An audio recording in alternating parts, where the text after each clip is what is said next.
What's something everyone should experience in their lifetime? Seeing the Milky Way. A healthy non-toxic relationship. Experiencing my first currently. I had no idea it could be like this. 3. Same. I'm so in love with this human. He treats me with respect, makes me feel so funny and gorgeous, seen and heard. The way he holds me, it's like our bodies were made to fit so perfectly together. Not just sexually, I mean that usually with people I can't snuggle too much because I get uncomfy or Therese one position we can snuggle in. Not this amazing human. He and I fit side by side.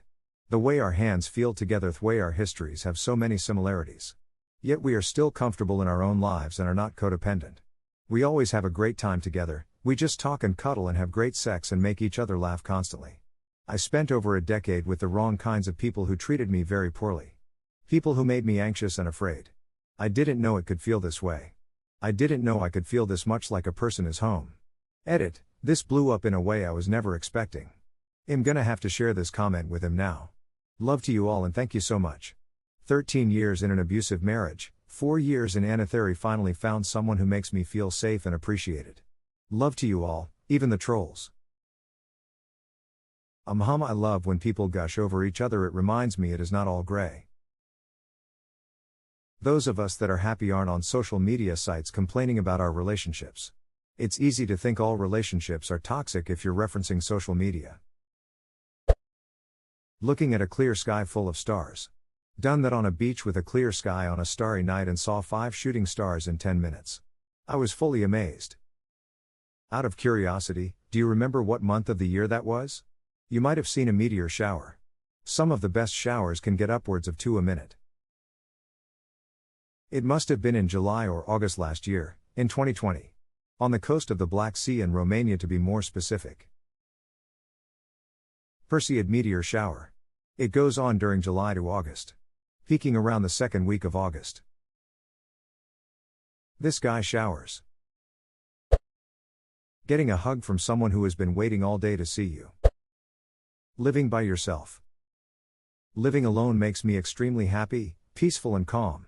If I were financially able to swing it 100% of the time, I definitely would. The Northern Lights. They really are beautiful. Ada, we saw them in Yellowknife, Canada. It's well situated for the lights, but it still takes a little luck. We had cloud cover all but the very last night, so glad for that last night. Second edit, if you are interested in Yellowknife, we went with Carlos from Yellowknife Outdoor Adventures and I can't say enough good things about him. He was wonderful and had a great setup, and he also went way above and beyond with us given that we needed both an emergency room visit, I injured myself before we ever even got to him, and a last-minute extra night out on the ice to have one more try at the lights, which came through. He was fantastic. Yellowknife also has a great museum with lots of interesting information about First Nation people of the area, a great local bookstore with good books about Yellowknife and Canadian history, and a wonderful local artist workshop. It was a wonderful trip beyond the lights themselves. That's on my vacation list, fly to Alaska and do one of those trips. Amazingly, the trips to see the lights over a few days are at least 50% cheaper than the flights. Or I could go to Springfield and into Seymour Skinner's kitchen. Getting to know people that aren't like you. Financial security. I've never had it, and that simple fact has caused me more stress and anxiety than I care to admit. I do believe that though money can't bring happiness, when you don't have it, it can absolutely hinder it greatly. Having been with it and having been without it, I not only enjoy the former more but it actually makes me a better person. The stress and low-level fear is truly debilitating. Astronomy. Seeing the planets with your own eyes is an experience I will never forget. The astronomy department at the university in my town has an open house every month where people can just go to the observatory and look through the telescopes. It's amazing. I'm a PhD student in a university astronomy department. The undergraduates are doing a project where they need to use our 2 small telescopes to gather data. I'm in charge of teaching them how to operate the scopes. Our weather has been awful this past few months, so we've only got as far as aligning the scopes and looking at Jupiter and Saturn before the clouds roll in. I get paid 17 hours, $23 HR, to look at space. The Aurora Borealis. I've only seen them once, on a flight from America to Europe that went through the Arctic Circle. I woke up to frantic tapping on my shoulder from my coworker I was traveling with and them slack-jawed pointing out the window. It was amazing. Security. Feeling safe and free from worry. And, in our day and age, being debt-free. Watching the ocean at night in the dead of winter on a silent beach. I've never felt more connected to the history of everything than at those times. I've heard being out at sea while it snows is also amazing. Being out at sea in general is amazing. As long as you're cool with not seeing land for a while. Failure. And the maturity to accept and learn from it. Living alone. Being truly by yourself for long periods of time can teach you invaluable things when becoming an adult. I've been with my fiancé now for about 4 years, living with them for about 2 years. And I tell you, even though I love him and plan to spend the rest of my life living with him, I do sometimes miss living by myself. I had lived alone for about 5 years before moving in with my now partner. My place, all to myself. Had to learn how to cook, clean, organize my space, budget my money, etc. Adulting shit. There's a certain novelty to living by yourself for an extended period of time that made it easier to move in with someone else, mainly because one of us actually knew what we were doing. Lol. Traveling outside their country of birth. Traveling abroad and actually experiencing another culture. More importantly than sex, the peace of cuddling with someone you can trust. Ah, too bad I don't trust anyone. I trust my barber. Nobody cuddles better than a barber. I love it when our beards touch.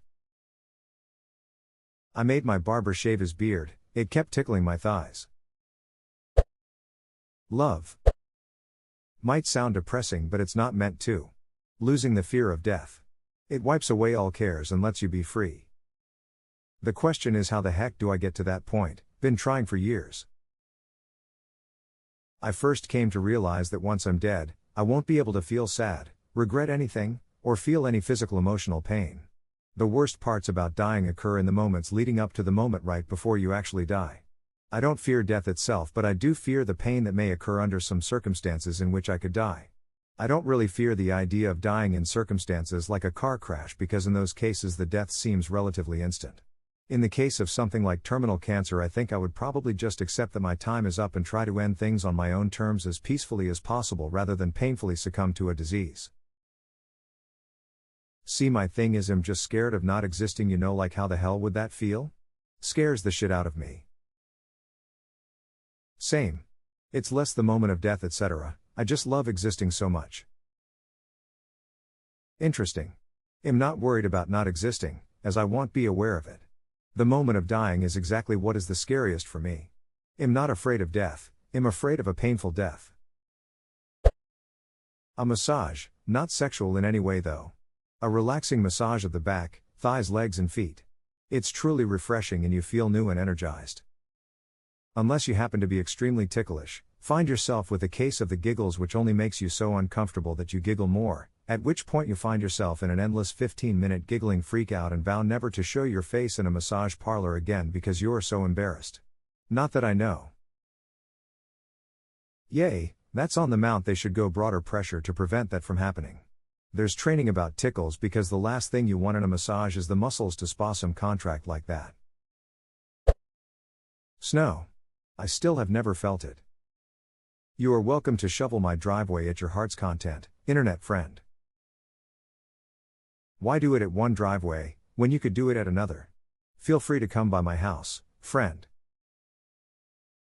I think to really experience snow, they should do at least 3 driveways. I volunteer mine as well. Being employed at an entry-level, public-facing position such as salesperson, cashier, wait staff, etc. This right here. I think everyone should have to work in these industries at least for a little. Teaches character and humbles people.